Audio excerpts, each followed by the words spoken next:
આગામી તારીખ 9 મેના રોજ ઇફકોની ચૂંટણી યોજાવાની છે, જેમાં ભાજપ દ્વારા અમદાવાદ ગોતા વિસ્તારના બિપિન પટેલના નામનો મેન્ડેટ જાહેર કરાયો છે. પરંતુ એવું ચર્ચાઈ રહ્યું છે કે જયેશ રાંદડિયાએ દિલીપ સંઘાણીના ઇશારે ભાજપ વિરુદ્ધ જ ફોર્મ ભરી દીધું છે. દિલીપ સંઘાણી અને જયેશ રાંદડિયાની પક્ષ વિરુદ્ધના કાર્યથી સહકારી ક્ષેત્રે હડકંપ મચી ગયો છે. શું છે સમગ્ર મામલો, જોઈએ અમારા અહેવાલમાં.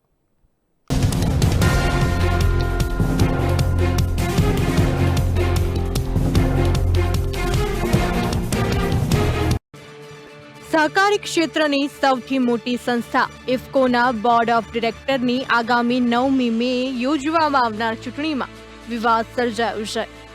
ગુજરાતના પ્રતિનિધિ તરીકે ભાજપ તરફથી ગુજરાતના ઉમેદવાર તરીકે સહકાર સેલના પ્રદેશ વડા બિપિન પટેલના નામને મેન્ડેટ આપવામાં આવ્યું હોવા છતાં મેન્ડેટની ઉપરવટ જઈને પૂર્વ મંત્રી અને ધારાસભ્ય જયેશ રાદડિયાએ ફોર્મ ભર્યું છે.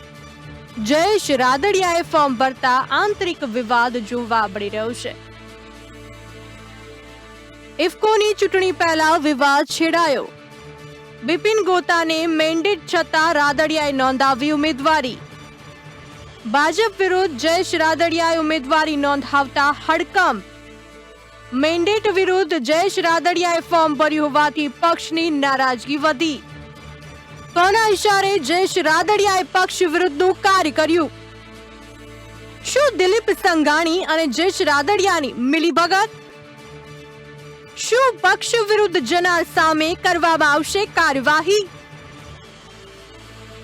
ભાજપે બિપિન પટેલના પક્ષના માન્યતા પ્રાપ્ત ઉમેદવાર તરીકે જાહેર કરી મેન્ડેટ ઇસ્યુ કરવામાં આવ્યો છે.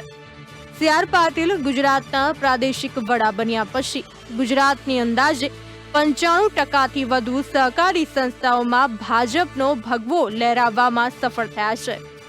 આ સ્થિતિમાં મેન્ડેટ જ સુપ્રીમ ગણાય છે.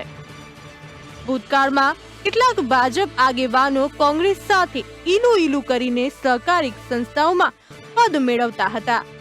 સહકાર સેલના વડા તરીકે બિપિન પટેલનો મેન્ડેટને ધ્યાનમાં રાખીને પક્ષે માન્ય કરેલા ઉમેદવારને જીતાડવામાં ખાસી સફળતા મેળવી હોવાથી પણ પક્ષના મોભીઓએ બિપિન પટેલના નામના મેન્ડેટ ઇસ્યુ કરવાની વાતને સમર્થન આપ્યું હોવાનું જાણવા મળી રહ્યું છે. ગુજરાતના તમામ 181 મત બિપિન પટેલની તરફેણમાં પડે તેની તકેદારી લેવાની સૂચના પણ આપી દેવામાં આવી છે.